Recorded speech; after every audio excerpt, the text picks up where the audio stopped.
Hello dear students, बेटा DOE practice paper term 2 का आज हम पार्ट सी सॉल्व करेंगे। इससे पहले हम पार्ट ए और बी कम्प्लीटली सॉल्व कर चुके हैं, समझ चुके हैं। ठीक है, तो आइए शुरू करते हैं बेटा। फर्स्ट क्वेश्चन, इसमें जो 11th क्वेश्चन है, बहुपद x³ - 6x² + 11x - 6 के गुणनखंड कीजिए। फैक्टर करने हैं हमें, तो आपको क्या करना है, ये जो कांस्टेंट है 6 कांस्टेंट जो कि बिना वेरिएबल की टर्म है ना, इसके हम देखेंगे कौन कौन से फैक्टर हो सकते हैं। तो उसे लिख लेंगे, 1 से जा सकता है, जमा घटा दोनों 1 से है ना, जमा घटा 2 से भी जा सकता है, जमा घटा 3 से भी, और जमा घटा 6 से। ये इसके फैक्टर हैं। अब 1 बाय 1 हम इसमें से एक ऐसा फैक्टर रखने की कोशिश करेंगे जिससे कि ये वैल्यू सारी 0 बन जाए। तो सबसे पहले मैं जमा 1 रखती हूँ, x बराबर 1, और इसको हम px बोल देते हैं, बार बार लिखना ना पड़े इसलिए इसका क्या नाम रखेंगे, px। अब तो मैंने p1 निकाल रही हूँ, जहां भी x है आप उसमें 1 रख देंगे। देखिए 1 - 6 + 11 - 6, तो पूरा मिला के ये क्या हो जाएगा, 0। अगर p1 पे 0 है तो हमारी रिमाइंडर थ्योरम से हमें क्या पता होता है कि इसका मतलब x - 1 इसका एक गुणनखंड है। x - 1 is a factor of px। px हमने किसको बोला है, ये जो हमें गिवन पॉलिनोमियल था। ठीक है, अब हम क्या करेंगे, इस पॉलिनोमियल को x - 1 से डिवाइड करेंगे। हमने ये पॉलिनोमियल लिख लिया और बाहर x - 1 से इसे डिवाइड करेंगे। अब क्या करना होता है, इसके देखेंगे x³ और यहाँ पे x की पावर कितनी है, 1। तो 3 बनाने के लिए मुझे कितने x से और गुणा करना पड़ेगा, x की पावर 2 से, है ना।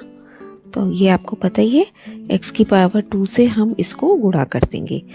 तो ये क्या बन जाएगा, x² × x, x³, और -1 से करेंगे तो -x²। ठीक है, इसको उठा के यहाँ लिख देंगे और यहाँ पे लिखेंगे हम x², क्योंकि हमने किससे गुणा किया, x² से। अब हम ये टर्म को क्या करते हैं, भाग करते टाइम घटा देते हैं। घटा का मतलब जो जमा था वो घटा हो जाएगा और जो घटा है वो जमा हो जाएगा। अब देखिए ये टर्म तो कैंसिल हो गई, यहाँ घटा 6 में से जमा, ये आप देख लेंगे कि वेरिएबल सेम होना चाहिए, लाइक टर्म्स होनी चाहिए। तो हमारे पास क्या बचा, घटा 5x², और ऊपर से अब हम क्या उतार लेंगे, +11x।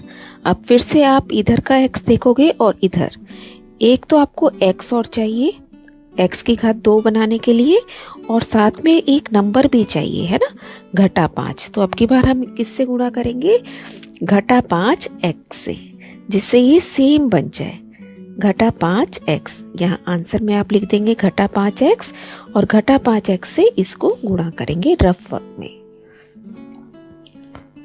देखिए क्या मिल गया हमें, घटा 5x² और ये घटा घटा मिलके जमा 5x। अब यहाँ रख देंगे इसे। अब साइन चेंज करेंगे, घटा वाला जमा, जमा वाला घटा, ये कैंसिल हो गया, पूरा एक जैसी टर्म हो गई, और 11 में से 5 गए 6x, ऊपर से उतार लिया घटा 6। अब हमें सिर्फ 6 से गुणा करना है, x तो यहाँ पे भी पावर 1 है और यहाँ पे भी पावर 1 है, क्या चीज़ नहीं है, 6। तो 6 से ही गुणा कर देंगे और आंसर में भी लिख देंगे। जब आप 6 से गुणा करेंगे पूरा आ जाएगा आपके पास, क्योंकि वैसे भी ये इसका फैक्टर था, तो रिमाइंडर आपका 0 ही बचना चाहिए था। अगर 0 नहीं बच रहा इसका मतलब आपने कहीं गलती की है। तो अब मेरा px क्या बन गया, px = x - 1 इंटू ये पूरी टर्म x² - 5x + 6। और ये कैसा बहुपद है, द्विघाती बहुपद है, जिसके गुणनखंड हमें मध्य पद को तोड़कर करने आते हैं। पार्ट बी में भी हमने ऐसा क्वेश्चन किया था। तो आप इसे उसी तरीके से सॉल्व कर लेंगे और आंसर आ जाएगा x - 1 x - 3 × x - 2। इसके साथ ही चॉइस में क्वेश्चन है कि आइडेंटिटी का प्रूव करते हुए ये क्वेश्चन सॉल्व कीजिए। ऐसा नहीं कि इसको 3 बार गुणा करते में तब आप लॉन्ग प्रोसेस से आंसर निकालेंगे। आपको यहाँ पे सर्व समी का यूज़ करनी है। तो यहाँ पे हम क्या लिख सकते हैं 999 को 1000 माइनस 1 और फिर मैं a minus B whole cube का फॉर्मूला लगाऊंगी। तो सबसे पहले तो हम आइडेंटिटी लिख लेते हैं। जब माइनस का साइन वाली आइडेंटिटी होती है तो इसमें सिर्फ फर्स्ट टर्म को छोड़ के बाकी सारे साइन नेगेटिव होते हैं। बहुत अच्छे तरीके से आपको लर्न करनी है।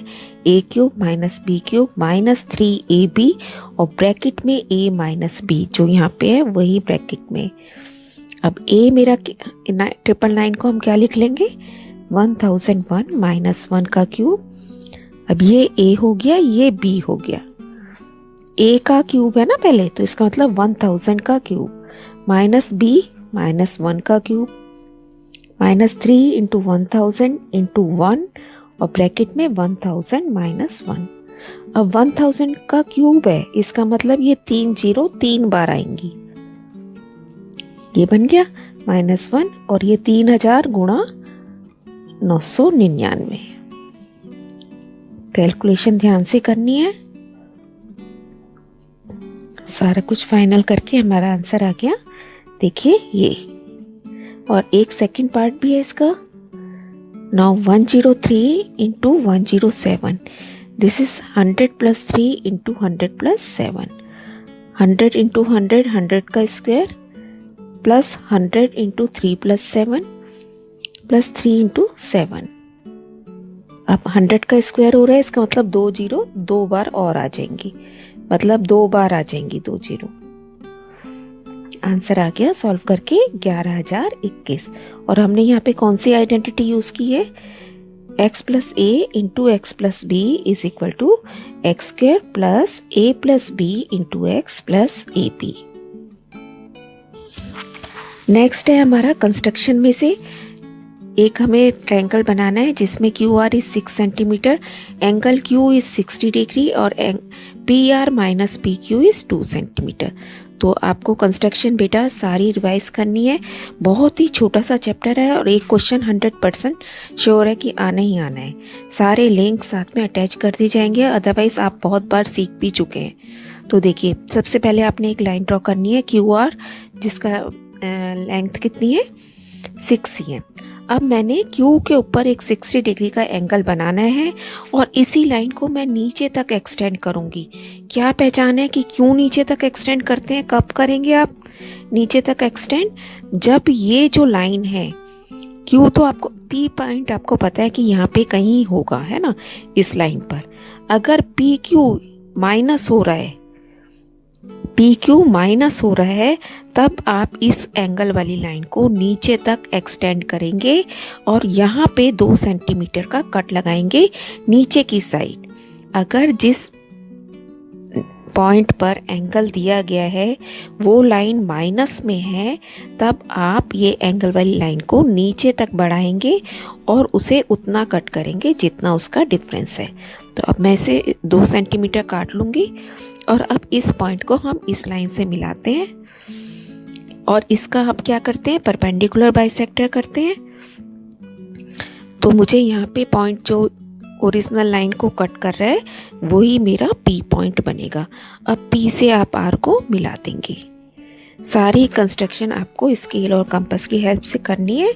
आपको अगर दोबारा समझनी है आप दोबारा समझिए, इसे रिवाइज कीजिए अपनी कंस्ट्रक्शन और फिर थॉरोली इसे प्रॉपर ढंग से बनाइए। अब ये जो हमारा ट्रायंगल हमें मिल गया है PQR, यही हमारा रिक्वायर्ड ट्रायंगल है। आप देखिए इसमें PQ छोटी बनेगी और PR बड़ी बनेगी। PR में से ही PQ को घटाया था ना, तो इस केस में ऐसा करेंगे, जबकि वो लाइन घटा में है, एंगल वाली लाइन। नेक्स्ट एक हमें को केस स्टडी दी गई है जिसमें एक सर्कल है और ये इस तरीके से 3 बच्चे गेम खेल रहे हैं और पोजीशन उनकी इस तरीके से कि यहाँ का गैप 6 सेंटीमीटर, यहाँ का गैप 6 सेंटीमीटर और इन दोनों बच्चों के बीच का मुझे गैप चाहिए। तो बेटा इसमें हम ट्रायंगल का हीरोन्स फॉर्मूले का यूज़ करते हैं, जो कि फर्स्ट टर्म में हमारा चैप्टर आ चुका था और इस टर्म में हमें नहीं करना है, तो इस केस स्टडी को मैं यहाँ छोड़ रही हूँ। We will not solve this case study in this term, okay. इसके अलावा हमने बहुत सी केस स्टडी सॉल्व की हैं, आप सभी उनसे रिलेटेड क्वेश्चंस की प्रैक्टिस कीजिए। सेकंड केस स्टडी है जो कि प्रोबेबिलिटी के ऊपर बेस्ड है। तो ये कुछ टोटल 2000 ड्राइवर्स हैं, इसका मतलब सम हमारा जो नीचे लिखा जाता है वो 2000 है। अब क्वेश्चन देखते हैं। 18 से 29 वर्ष की आयु, इसका मतलब आपको कौन सी लाइन चेक करनी है, ये वाली, इसने अलग अलग बना रखी है ना। और एक साल में दुर्घटनाओं की संख्या, number of accident in 1 year. तो वो कहते हैं एग्जैक्टली 3 एक्सीडेंट होने की प्रोबेबिलिटी बताइए। तो आप 3 की लाइन में देख लेंगे, 18 से 29 की लाइन में और इधर से 3, तो कितना नंबर है बेटा, 61। तो हमारी प्रोबेबिलिटी क्या बन गई, PE लिखते हैं ना इसको आप, 61, और इसके नीचे हमेशा टोटल होता है, तो कितना आएगा 2000। और आप चाहें तो इसे आगे भी सॉल्व कर सकते हैं, आंसर बन जाएगा 0.0305। सेकंड पार्ट देखेंगे। इसमें कह रहा है ड्राइवर के लिए 1 वर्ष में कोई भी दुर्घटना ना होने की प्रायिकता, मतलब कोई भी एज ग्रुप आपको नहीं लेना और कोई भी एक्सीडेंट नहीं होना चाहिए। इसका मतलब एज ग्रुप तो मैं सारे कंसीडर करूँगी और कोई भी एक्सीडेंट ना हो की लाइन कौन सी है, ये वाली। इन सबको टोटल कर लेंगे हम। 440 + 505 + 306 आ गया हमारे पास 1251। तो प्रोबेबिलिटी क्या बनी, 1251 डिवाइडेड बाय 2000। यहाँ हमारा क्वेश्चन कंप्लीट होता है बेटा, और ये पार्ट C भी आपका कंप्लीट हो गया। अब आप इस पूरे पेपर की अच्छे से रिवीजन कीजिए। Keep on learning, stay blessed.